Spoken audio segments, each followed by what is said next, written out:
All right, hey guys, here to break down Week 2 matchup against my team, Kerryon Wayward Sons and Rub-a-Dub Chubb. Now, it's hard for me not to be biased, obviously, having to break down the matchup with my team and my opponent.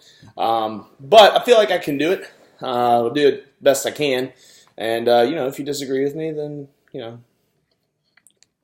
whatever. Don't care. Okay, so going up, Ben Roethlisberger going up against Seattle, and then Lamar Jackson at home versus Arizona. I think Lamar Jackson actually does have the upper hand here. Ben was absolutely horrible against the Patriots.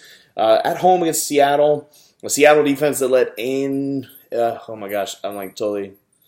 Dalton, let Andy Dalton throw for like 400 yards, like a career high 400 yards. I'm not loving Big Ben here in the matchup, but I do think he'll have a decent game, much better than against the Patriots, but Lamar Jackson wins the showdown. Kerryon Johnson versus Christian McCaffrey. Look, so at the time I'm recording this video, Christian McCaffrey's already played. He's putting up 7.3 points. So do I think that against the Chargers, Kerryon Johnson at home will have more than 7.3 points? Absolutely, I do. So I think Kerryon Johnson wins the matchup. A little unfair. I mean, pre Thursday night football game, I would have definitely said Christian McCaffrey has the leg up here. So next up is Damian Williams up against Nick Chubb. I do actually think that this is kind of a toss-up. I think it kind of really depends on whether or not we see more Lesean Mccoy than we did the first week. It's obvious that Andy Reid wants to get him into the game plan. It's obvious they're going to split time, but Damian Williams played well. And so, going up against an Oakland defense that also played well, I really feel like it's a toss-up between him and McCoy. Who plays better, who has the hot hand, that's who they'll roll with. But Damian will get the start, most likely. So I like Damian Williams here. Nick Chubb, though, going up against the New York Jets defense, I think it's a wash. I think both running backs have decent but not great games, and it ends up being just a fancy wash. Up next, we've got Deandre Hopkins and Mike Evans. Again, kind of cheating a little bit. Because I know what Mike Evans scored. Put up 10.1 points, 4 catches for 61 yards, no touchdowns. Do I think DeAndre Hopkins beats that against Jacksonville? Of course I do. You saw the game that Sammy Watkins put up. DeAndre Hopkins is a very similar type receiver, except he's got better hands. And so I do think that ultimately DeAndre Hopkins balls out, has 15-plus points. T.Y. Hilton against Tennessee and Josh Gordon against Miami. I do think Josh Gordon has a slight leg up, although I don't know. Tom Brady just struggles in Miami. And I know Miami looked absolutely horrendous, but the truth is, Tom Brady's always had trouble. The Patriots have always had trouble under Bill Belichick in Miami for some weird, strange reason. And Josh Gordon also just traditionally hasn't had a lot of targets. So he did catch 3 balls for a touch and 1 touchdown, scored 1 touchdown last week. But, it was a rout of the Steelers.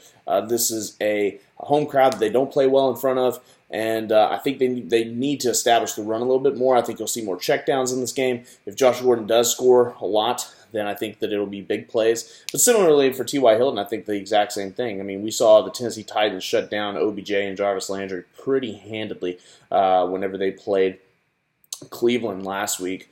Indy played well against the Chargers, but they do have Jacoby Brissett. He's young. He's new, and he's not that young, but he's by all intents and purposes he's a rookie, and so I'm not loving the matchup with Tennessee, but I'm also not loving the matchup in Miami for Josh Gordon. I think they both have solid games. This ends up being a wash. I give a slight edge to T.Y. Hilton just because of his Week 1 performance, putting up 28-plus points. Travis Kelce versus Darren Waller.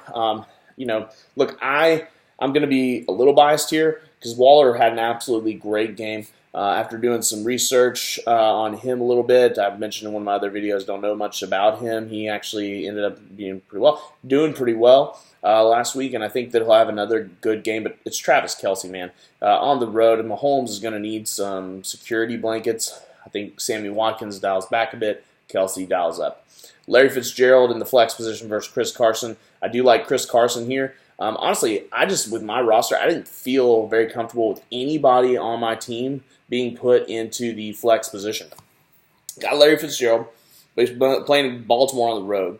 Then I've got Lesean McCoy, who is, iffy, but, he's going to split time. I know he's going to split time now. You can't start two defenses, otherwise I would, really, seriously. If I got the Bears and Vikings defense, I would start both defenses. Kareem Hunt, that'll be great, but he's, the only reason I have him on my roster is because I think that he'll, split time with Chubb. If Chubb gets injured, then week 8 I've got another starting running back who's probably going to be, once he starts going, top 10, top 15 running back. Adrian Peterson, that was questionable, but it's going up against Dallas defense. If it was a weaker defense, I'd probably start Peterson. And then Geronimo Allison, I really like Geronimo, but as a Green Bay fan, I'm a little biased. And I also believe that the fact that he saw 0 pass attempts thrown his way is scary. They're in a new offense. I don't like him either. And then Demaryius Thomas is my other wide receiver. I like him, and I like him with the Jets, especially with the injury to, I believe, Enunwa. Well, I know one of their starting receivers is down, and he's down for a while. But, they also have backup quarterback in now with Darnold, Sam Darnold getting mono this week. I'm not loving Demaryius Thomas either. So, a lot of the players on my bench, I'm probably going to make some moves. If I lose, then I'll move up the waiver wire, and I'm definitely going to make some moves for next week. If I win, great, but I don't like my depth as it is right now. So Larry Fitzgerald ends up being that de facto flex because he's a Hall of Famer.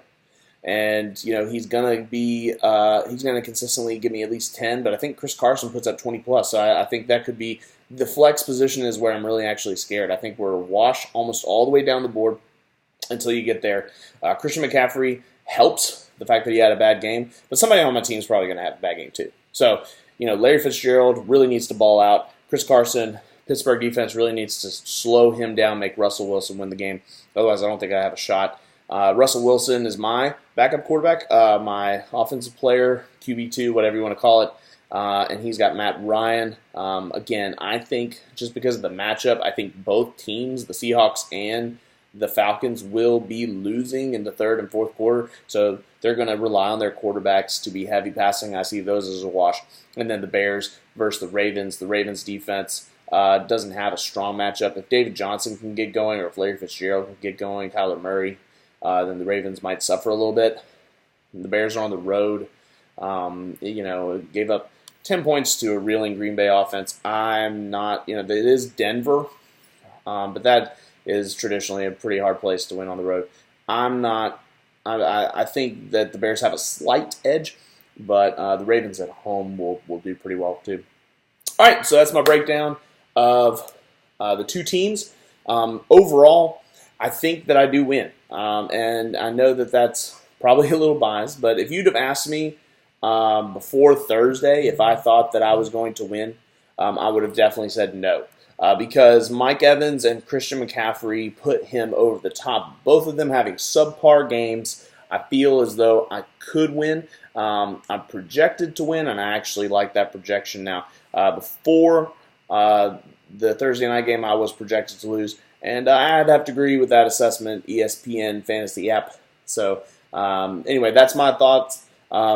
I take a 2-0 start on the season on Monday night. So good luck, Jimmy. I hope that your team plays horribly, but good luck all the same.